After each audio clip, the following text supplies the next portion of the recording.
ಬಂಧುಗಳೇ, ಇವತ್ತಿನ ದಿವಸ ವಿಶ್ವವಿದ್ಯಾಲಯದ ಘಟಿಕೋತ್ಸವ ನಡೆಯುವುದು ವಾಡಿಕೆ. ಏನು ನಮ್ಮ ಹಾವೇರಿಯ ಪ್ರಥಮ ಘಟಿಕೋತ್ಸವವನ್ನು ನಡೆಸ್ತಾ ಇದ್ದಾರೆ, ಅದು ಖಾಸಗಿ ಶಾಲೆಯಲ್ಲಿ, ಖಾಸಗಿ ಕಾಲೇಜಿನ ಕ್ಯಾಂಪಸ್ನಲ್ಲಿ ನಡೆಸ್ತಾ ಇದ್ದಾರೆ. ಏನಪ್ಪ, ಇಂದಿನ ಸರ್ಕಾರಗಳು ನಮ್ಮ ಸರ್ಕಾರಿ ಸ್ವಾಮ್ಯದ ಮತ್ತು ಹೆಚ್ಚು ನಮ್ಮ ಕನ್ನಡ ಶಾಲೆಗಳನ್ನು ಉಳಿಸಬೇಕು, ಬೆಳೆಸಬೇಕು ಅಂತ ಬರೀ ಬಾಯ್ಮಾತಿನಲ್ಲಿ ಹೇಳೋದಲ್ಲ. ಆ ಘಟಿಕೋತ್ಸವ ನಡೆಯುವ ಸಂದರ್ಭದಲ್ಲಿ ತಮ್ಮದೇ ಆದ ಹಾವೇರಿ ಜಿಲ್ಲೆ ಅನೇಕ ಸಂತರ ಶರಣರ ಬೀಡು. ಈ ಘಟಿಕೋತ್ಸವ ನಡೀಬೇಕಾದ್ರೆ ಆ ಘಟಿಕೋತ್ಸವ ಸ್ಥಳ ನಮ್ಮ ಸರ್ಕಾರದ ಆಯೋಜನೆಯಲ್ಲೇ ನಡೀಬೇಕು ಅನ್ನೋದು ಎಲ್ಲ ಸಂಘಟನೆಗಳ ಒತ್ತಾಯ.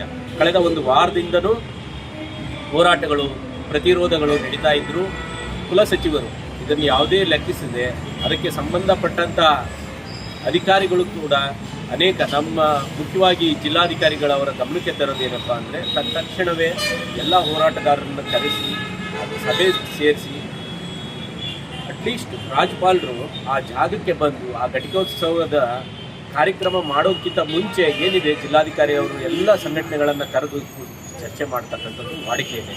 ಈಗ ಏಕಾಏಕಿ ತನಗೆ ಇಚ್ಛೆ ಅನುಸಾರವಾಗಿ ಘೋಷಣೆ ಮಾಡ್ತಕ್ಕಂಥದ್ದು, ತಾನು ನಡೆದಿದ್ದೇ ಹಾದಿ ಅನ್ನೋದು ಇದು ಪ್ರಜಾಪ್ರಭುತ್ವದ ವಿರೋಧಿ ನಡೆಯಾಗಿದೆ.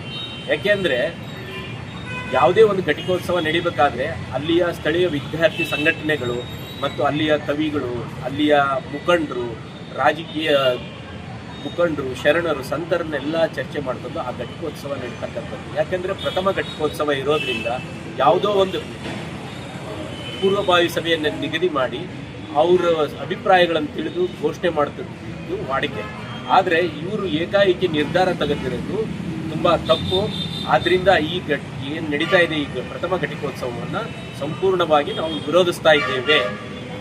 ಆ ವಿರೋಧ ಯಾಕಪ್ಪ ಅಂದರೆ ಸರ್ಕಾರಿ ಸ್ವಾಮ್ಯದಲ್ಲೇ ನಡೀಬೇಕು ಅನ್ನೋದು ನಮ್ಮ ಒಂದು ಬೇಡಿಕೆ ಅಷ್ಟೇ. ಯಾವುದೋ ಖಾಸಗಿ ಕಾಲೇಜಿನ ವೈಭವೀಕರಣ ಮಾಡಲಿಕ್ಕೋಸ್ಕರ ಏನು ಭದ್ರತೆಯ ನೆಪ ಹೇಳಿ ಇದನ್ನು ಮಾಡಲಿಕ್ಕೆ ಬರೋದು. ಅನೇಕ ರಾಜಕೀಯ ಕಾರ್ಯಕ್ರಮಗಳು ನಡೀತವೆ.